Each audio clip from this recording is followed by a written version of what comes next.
Hola, ¿qué tal están? Bienvenidos. Ética, hermenéutica. En este vídeo comentaré algunos aspectos de esta parte de la filosofía, de esta corriente filosófica que es la hermenéutica crítica y la hermenéutica filosófica en general.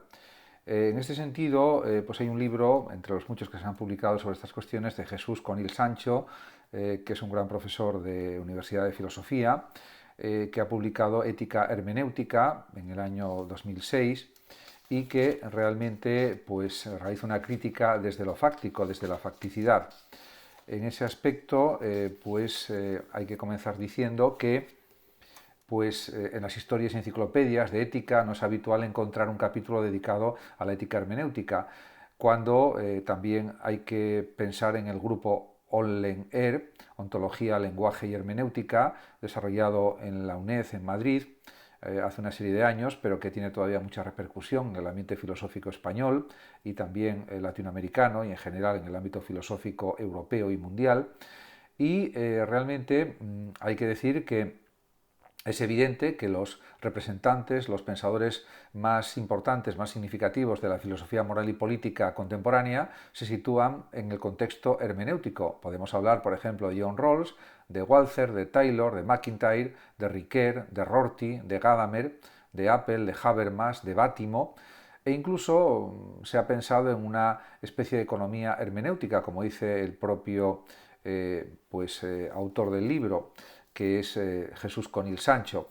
Realmente, también es verdad que a veces hay una cierta resistencia porque predomina mucho la filosofía analítica del lenguaje todavía en el mundo anglosajón, pero la presencia de una ética hermenéutica es algo incuestionable e innegable.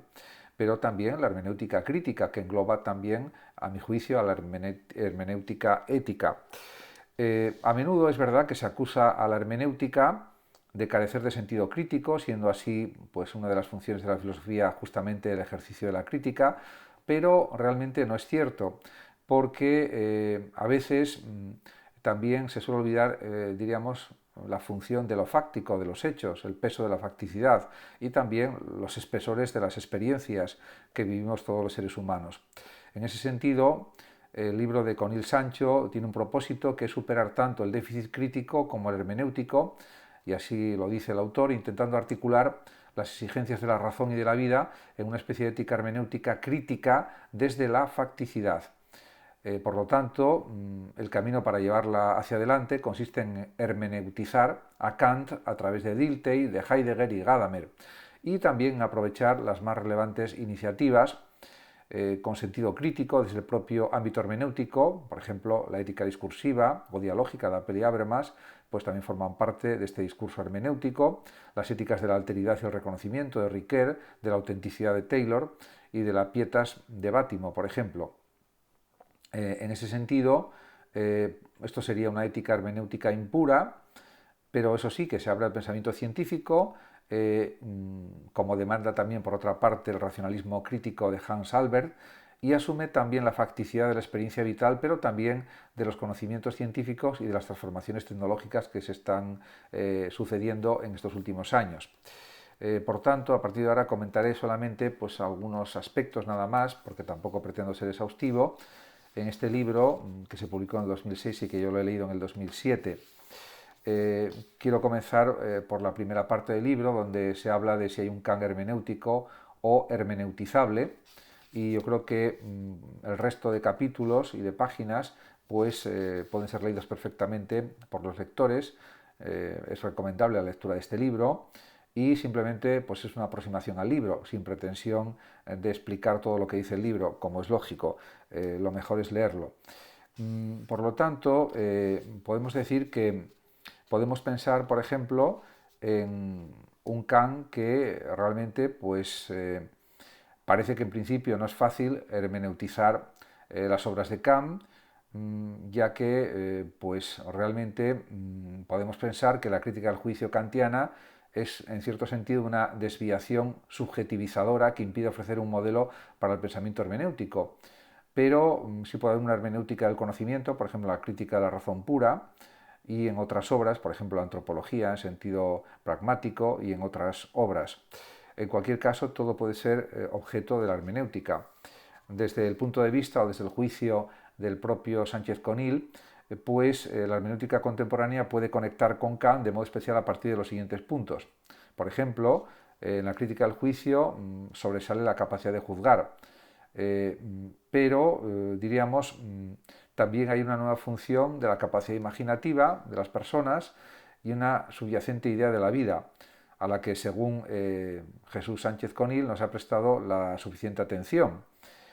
En relación con la antropología práctica o moral, pues también hay que considerar la estética de la libertad, efectivamente, y se podría desarrollar una pragmática o una hermenéutica de la libertad, sin ninguna duda. Por lo tanto, diríamos que pues realmente la ética hermenéutica se nutre también de los escritos de Heidegger, de Hegel, de Kant, de Aristóteles, y se puede articular todo ese conglomerado de contenidos, de teorías, etcétera, desde un punto de vista también hermenéutico.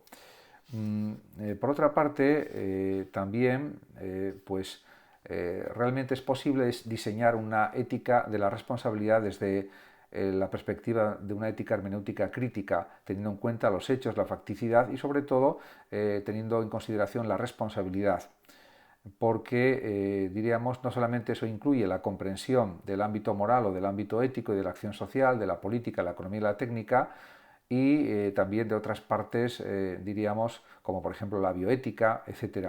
En definitiva, pues el racionalismo crítico también es otra forma de modalidad hermenéutica en ciertos aspectos.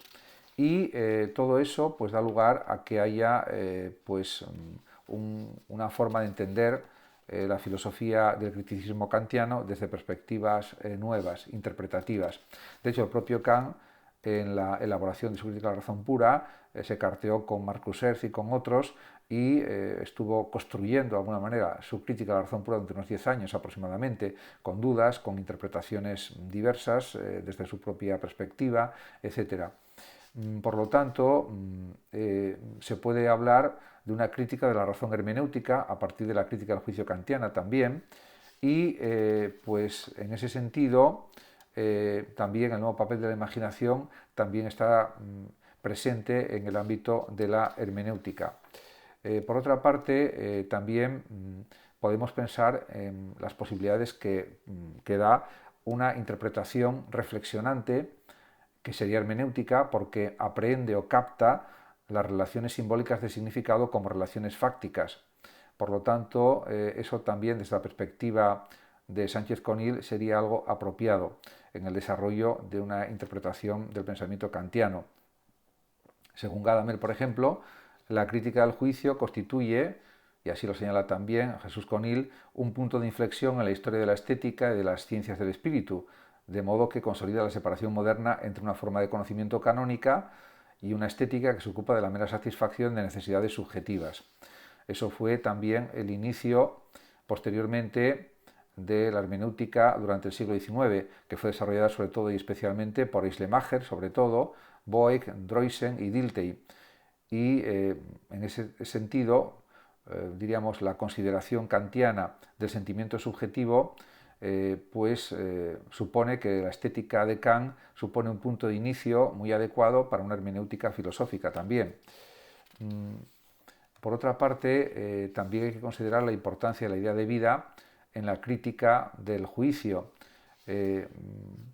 Incluso el propio Kant reconoce, a pesar de que realiza en su filosofía una combinación de racionalismo y empirismo, que por la vía del sentimiento llegamos a capacidades, diríamos, internas del sujeto, como la libertad de su imaginación, que es capaz de esquematizar conceptos y elaborar ideas estéticas. Y, de hecho, por idea estética entiende el propio Kant aquella representación de la imaginación que da mucho que pensar.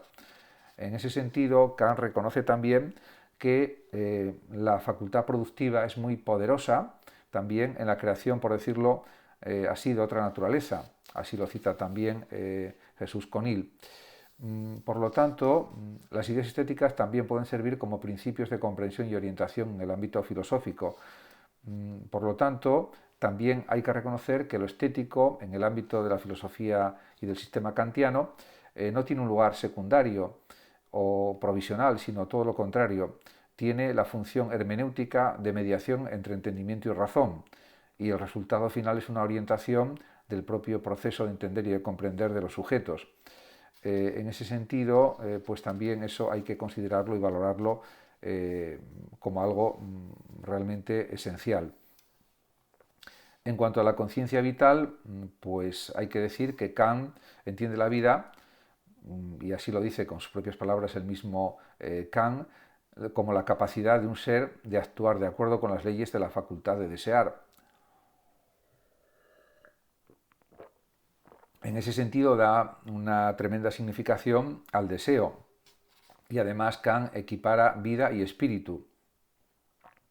De hecho, pues escribe en la última crítica el mismo Kant lo siguiente: la vida, dice, sin sentimiento del órgano corporal es sólo conciencia de la propia existencia, pero no sentimiento del bienestar o malestar, es decir, de la excitación, de la suspensión de las facultades vitales, pues el espíritu por sí solo es todo vida, el principio mismo de la vida, y las resistencias, las excitaciones, hay que buscarlas fuera de él, y sin embargo en el hombre mismo, por lo tanto, en la unión con su cuerpo. Aquí está la integración de cuerpo y alma o espíritu o inteligencia.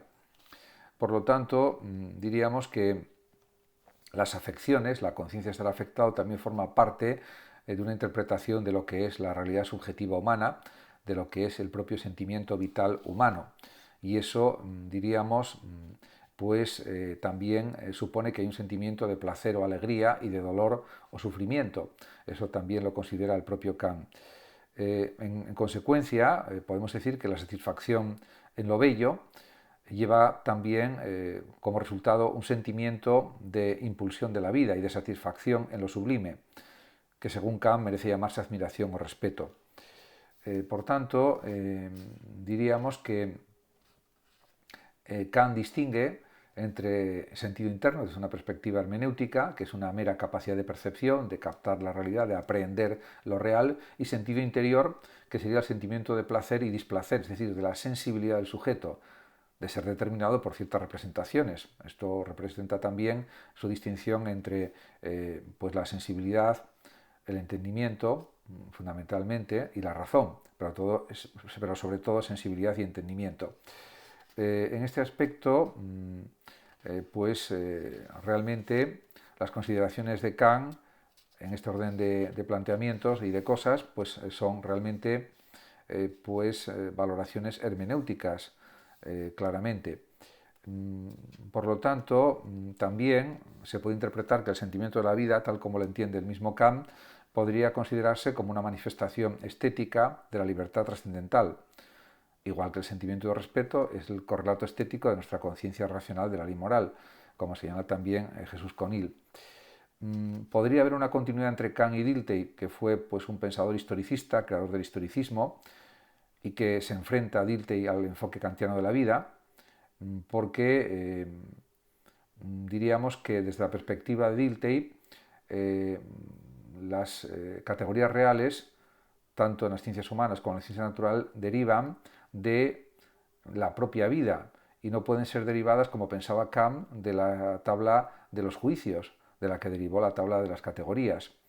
Eso es algo fundamental para Dilthey, porque él considera que pensamos con categorías reales acerca de la propia realidad y que están extraídas de los propios contenidos reales del mundo.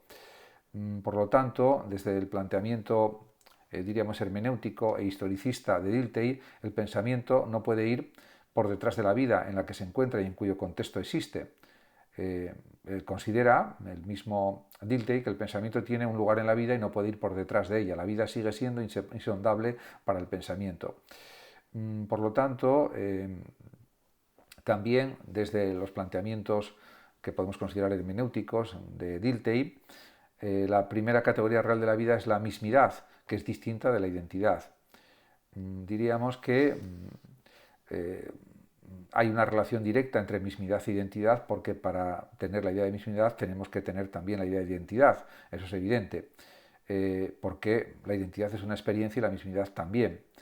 De hecho, la mismidad puede interpretarse como también indica el propio Jesús Conil Sancho, que la mismidad es la categoría experiencial que articula un nexo vital desde la autoconciencia, y esto es algo incuestionable. Por lo tanto, hay un centro del nexo vital y un núcleo unificante que no puede ser definido por el sentido interior kantiano, pero que realmente significa un sentido que está vuelto hacia el interior de uno mismo, y eso también es algo evidente. Luego también se puede hacer un contraste a nivel interpretativo hermenéutico entre la razón vital en relación con la razón pura o no empírica.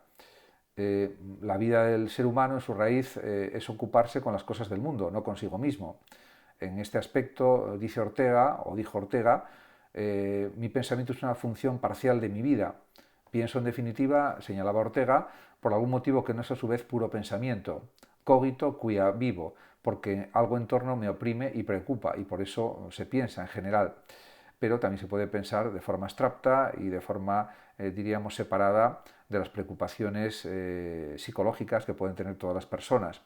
En cualquier caso, la perspectiva vitalista contribuye a liberar al trascendentalismo del subjetivismo, pero también sirve para estudiar, por ejemplo, las profundidades del kantismo, porque ensancha el horizonte filosófico que nos ofrece Kant y en ese sentido, pues diríamos que lo kantiano es algo que está de actualidad, porque todas estas cuestiones diríamos que abarcan muchos aspectos de la constitución de la subjetividad humana, del pensamiento humano y de las formas de entender la vida también de las personas.